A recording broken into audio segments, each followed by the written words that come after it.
Russia is not our enemy.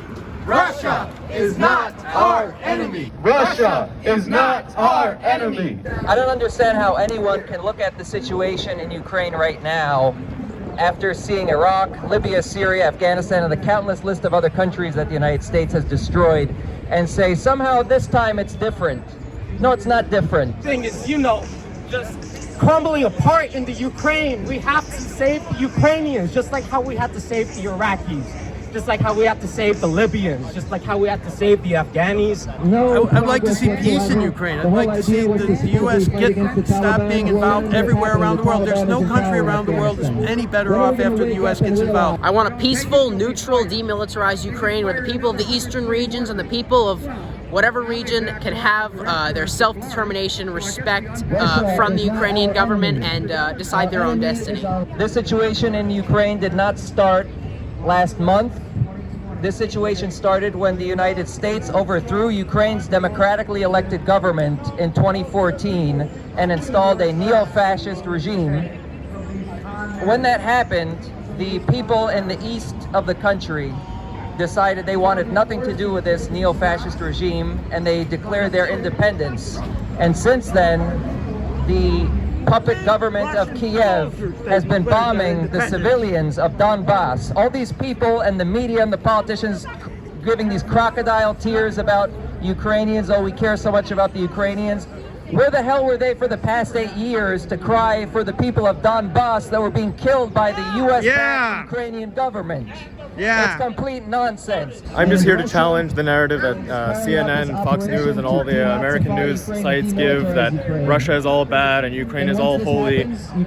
Most of these CNN pundits have never been to Ukraine, don't know any Ukrainians, didn't know anything about Ukraine before 2014, and they completely deny the struggles of the Donetsk peoples and their struggles for self-determination and recognition in the world. I'm out here standing against the United States aggression in Ukraine, trying to use Ukraine as a weapon against Russia. They don't give a damn about the people of Ukraine. All they care about is demonizing Russia. That's all this is about.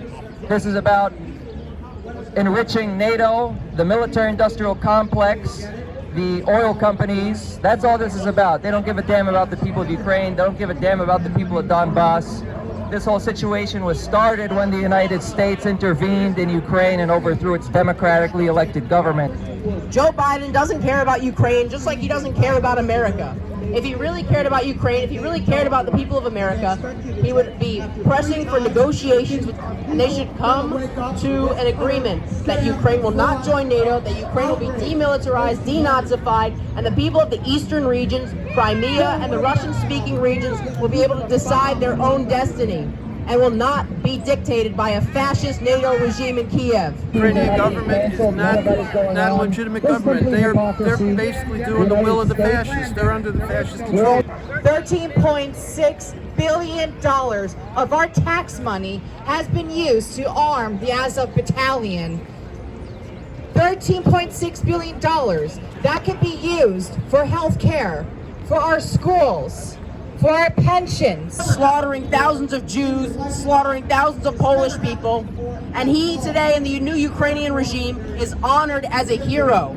Nobody knows this. Look up Stepan Bandera. You can see his picture in national buildings alongside the Ukrainian flag and alongside the flag of the Organization of Ukrainian Nationalists, an openly fascist Nazi collaborator group.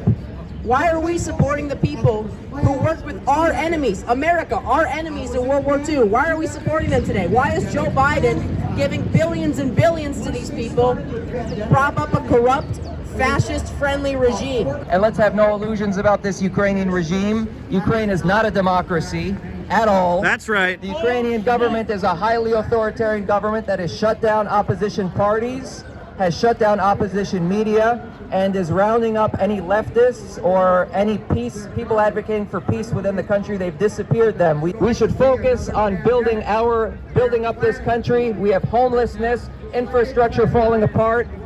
This country is falling apart terribly, and it's only going to get worse because of these ridiculous sanctions that the U.S. government has put on Russia. You can look at your fuel prices, and that's going to also affect all the other prices down the road.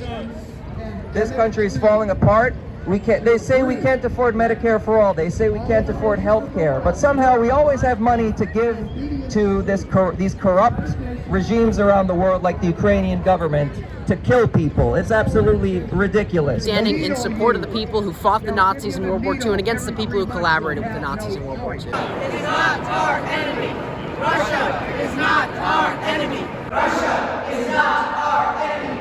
Russia is not our enemy. Why do they hate Russia? Why do they hate China? Well, it's the same reason they hate Venezuela, they hate Iran, they hate Syria. It's because these countries challenge them, but America, seeing that their system is losing out to the new system, they're refusing to let it die. And in an attempt to prolong the life of their own dying system, they're throwing thousands and millions of Ukrainian lives at Russia to prolong their system. It's not going to work, folks.